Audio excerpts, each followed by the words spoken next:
Thank you all. I'll be brief. Certainly not the same feeling coming in here as we've had over the last month and a half and how we played the game of football and finished. Results-driven business. It's a slippery slope for a bunch of young men that have put their, in a lot of ways, put their lives and minds and hearts on the line for each other to go play this great game for a fine university and do it the right way. And we didn't get the job done. I take full responsibility, especially for the first quarter. For whatever reason or for many reasons that we'll go back and look at on the tape, our football team wasn't ready to play to start that football game. I am proud of our defense and how they finished the game.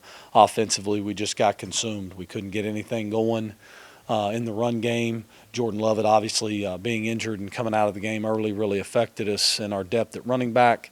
And then we went to a passing phase of it, which we had to, and we couldn't find any protection there to get the ball properly down the field, which just killed us.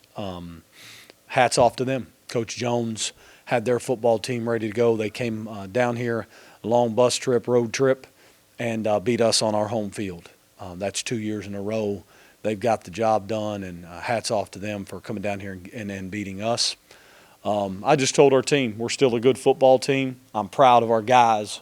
My relationships, love, and support to our staff and our players is not contingent upon wins-loss. And I'll stand in front, take responsibility for where we were tonight, and then challenge our football team to have the proper response and resiliency it's going to take to finish this season the way we expect to. So with that, I'll take questions. Thanks. One thing I would like to add is it's been an interesting time for us starting this season and losing our athletic director, Brent Jones, before the season, and a relationship that I've quickly grown to appreciate, respect, and love is one that has been with Kyle George as the interim athletic director. And wonderful news today, and a well-deserved decision made by board and Chancellor Hawkins was for him to be named our permanent athletic director. So although I didn't want his day one, or none of us wanted day one to be this result, it still needs to be said I'm very excited, happy, and privileged and honored to be able to be a part of his leadership permanently now, and very happy for Kyle. So awesome, and congratulations. Questions? Coach, you mentioned Jordan Lovett's injury. Can you tell us anything about the severity of that? Yeah, I don't know the severity of it yet. I was just told it's a rib injury of some kind. I don't know what all that is yet. It's going to take some time to see what that is. I'm sure they're looking at him now to get more specific on what that is, but that's all I was told. Coach, they got a lot of first downs off their passing game tonight, and a lot of it was wide open. What in particular were they doing to get so open? Yeah, I think some of it was used, and they used their short passing game as run game. I thought their efficiencies in the run, we did a really good job, especially from second quarter on. So a lot of it was quick game stuff, stuff that we let. Some of that stuff, there's an adage that you give up a 5-yard hitch. But there was some too much distance, to your point, on some of those check down throws and quick game throws that we did not just execute and close in on properly. Now a few of those are just, hey, give it, drive on it, tackle it, make it, let it be 2nd and 5.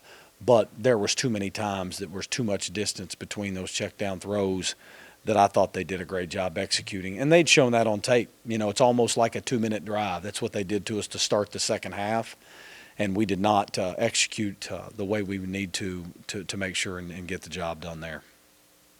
There was a lot of pressure towards Tucker here tonight. What did you see from the defense for Arkansas State that kind of caused him to struggle a little bit? Well, they did a really nice job switching their fronts. I think if you were there, I think you noticed them stem their front a bunch. They moved from 3-down, 4-down fronts, just shifting, creating confusion for our play calls, which was a nice job in game planning for them.